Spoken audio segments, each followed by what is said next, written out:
Good morning and welcome to another video cast from Hendy Consulting, the specialist management consulting firm to the $120 billion FPD display industry. And today we're adding one more to our series on the top players in the display industry, and we want to talk about the revenue leader, which is Samsung Display Corp, or SDC. And so so everybody's very clear, Samsung actually has two different businesses that are involved in displays, one of which is Samsung Electronics VD, which is actually makes televisions, but they also assemble the micro LED television called the Wall and sell televisions and have a high market share doing so. They then have a 100% owned subsidiary called Samsung Display Corp, which is in of itself a $26 billion company that makes displays, selling both to the parent and to Apple. And that relationship with Apple is the one that's often talked about as the complicated relationship between Apple dealing with a potential semi-competitor.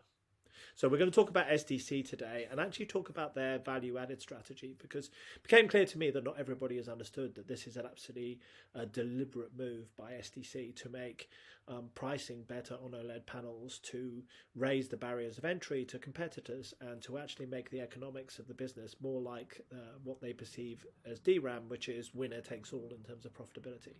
So I think it's an interesting leitmotif to talk about, given that SDC is really the most profitable in the industry at the moment and is still managing to pull in decent EBITs when everybody else is struggling with LCD losses. So do a little bit of profile of SDC in the industry. SDC is here. They're 26.5 billion in 2022, takes back the #1 spot in revenue in the display industry, and this is purely based on the mix of their product now. I mean, they've basically mid-22 they exited LCD, so now they're actually a completely pure play. They are the market leader by far in Flex OLED smartphone displays, and then also the category leader for foldables. They have a QD-OLED television offering, but it's actually much smaller scale than the LGD white OLED offering, which means probably at the moment they're just losing less money. And then they're defining a forward-looking set of decisions in other businesses around Gen 8.6 or 7, large Gen OLED fine metal mask for mid-size IT panels, automotive OLED, and actually they have just purchased Imagine for 218 million, and actually probably going to do a buy and build strategy to get themselves into AMOLED on silicon for micro displays. But today we're going to talk about their value-added strategy, and I think this is just because perhaps it's not clear. It's a deliberate attempt from SDC to raise the value of the displays being made, to make it more difficult for competitors to follow, to raise innovation, and to make the economics more like they perceive the DRAM industry, which is, you know, high mask, high fixed cost, and winner takes all in terms of profitability. So making it more and more difficult for other players to follow. So we're going to talk about some of these innovations in this strategy, in this short presentation today. The first one, of course, was they led the path into Flex OLED in the first place, which is then using a thin film encapsulation layer instead of the top glass. On top of that, they then had a 4-mask process for doing the metal lines for the touch panel. So that's already actually pretty much adopted by most others, although they don't necessarily call it Y-Octa, which is the name of the touch panel here.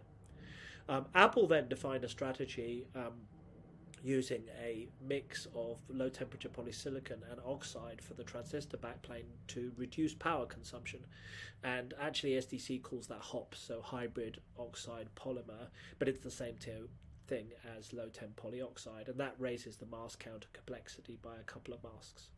On top of that, then recently SDC has been pushing an innovation to replace the top circular polarizer with a RGB and black matrix stack on the front of an OLED display, which actually reduces thickness and increases brightness, but again is an additional complexity. Other companies call this COE, color filter on encapsulation, but it's the same thing. And then on top of that, there has been discussion by several players, including SDC, of the use of high refractive index materials or lithography to increase the brightness of the displays. So in general, what you can see is a range of different ways of adding value. What they're doing is pulling in additional functionality, increasing brightness, reducing thickness, reducing power consumption, and those sort of things. And looking forward, they're looking for other innovations to add to this stack. So don't imagine that this is finished yet. This is part of an active strategy to raise the value of their displays, raise their differentiation against competitors, and make it more difficult for the Chinese to follow. Now, the Chinese are indeed following, and I thank Ross Young for this slide at the business conference. But basically, this is the position of the Chinese following on all of those technologies. And as you can see, they're following most strongly in LTPO, partially, I think, because it's a requirement for Apple. But then the POLES, the color filter and encapsulation, and the MLP are somewhat lagging. These are all being shown in K sheets of Gen 6 capacity. So these are sort of probably lows of tens of percents substitution into the total, and LTPO is probably higher than that. And so they're actually defining now a further innovation roadmap, and this is a talk as of autumn last year by JS Chair, the CEO of SDC, where he talks about OLED 2.0. And OLED 2.0 here is a mixture of sort of marketing measures.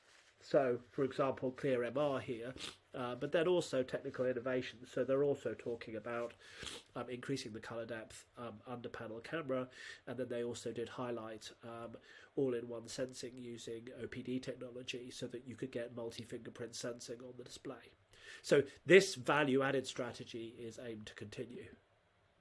And, you know, let's use mask count as a proxy, right? I mean, it's just one way of looking at the complexity of a display. Essentially what they're doing, if you start looking at all of these added together, is pretty much doubling the complexity of the display. So this is a deliberate attempt at seizing value from other things, for example, the touch panel, in increasing display performance, color depth, brightness, thickness, and lowering power, which is the LTPO. So they're doing quite a few things with their displays as they move forward to try and capture more value and make it more DRAM-like. So anyway, that was our little leitmotif into SDC. They are currently the industry revenue leader, and they're also the most profitable right now.